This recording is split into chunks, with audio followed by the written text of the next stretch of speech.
A haunting story of isolation. Started this diary to keep myself sane, or at least try.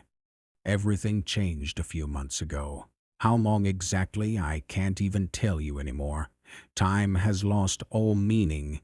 It all started when my mother passed away.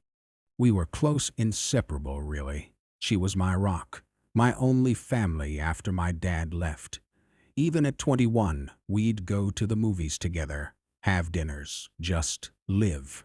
But cancer took her from me, slowly, cruelly. Her bright smile faded. Her warmth turned cold. And then she was gone. After the funeral, I came home and just sat. No tears, no screams. Just silence. Do you know what that silence feels like? It's a low hum that burrows into your mind, numbing everything while leaving you raw.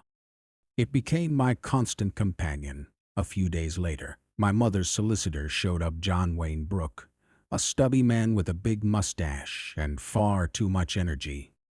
He handed me a list of what my mother left me: her car, some cheap jewelry, and a box. A box full of old knickknacks, stuff only I'd value. Emotionally valuable, he called it. He brought the box in, struggled with its weight, and set it on my table. Gone. With a quick apology for my loss, he left. The silence returned, louder than ever. I stared at that box for hours before I opened it.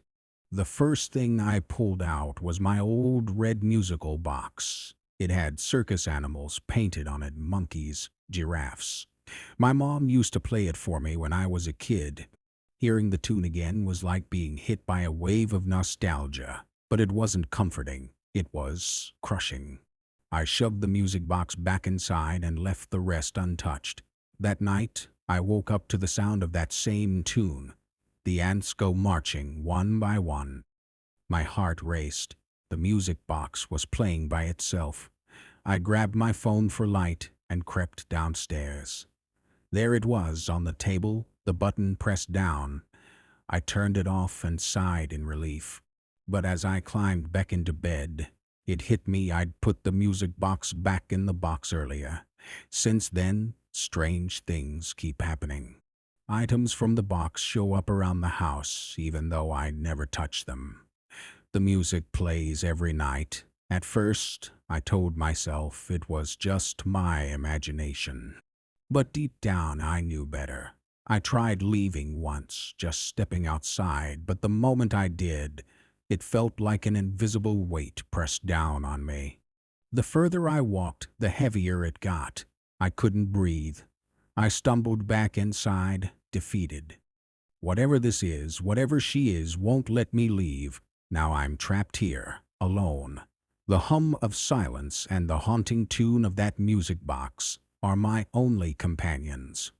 I think it's my mother, or what's left of her. She wants me to stay. She won't let me move on. I can't throw the items away, they're too precious. But I can't live like this either. I don't know how long I can hold on. So I write this diary, not to keep my sanity, it's too late for that, but to leave something behind.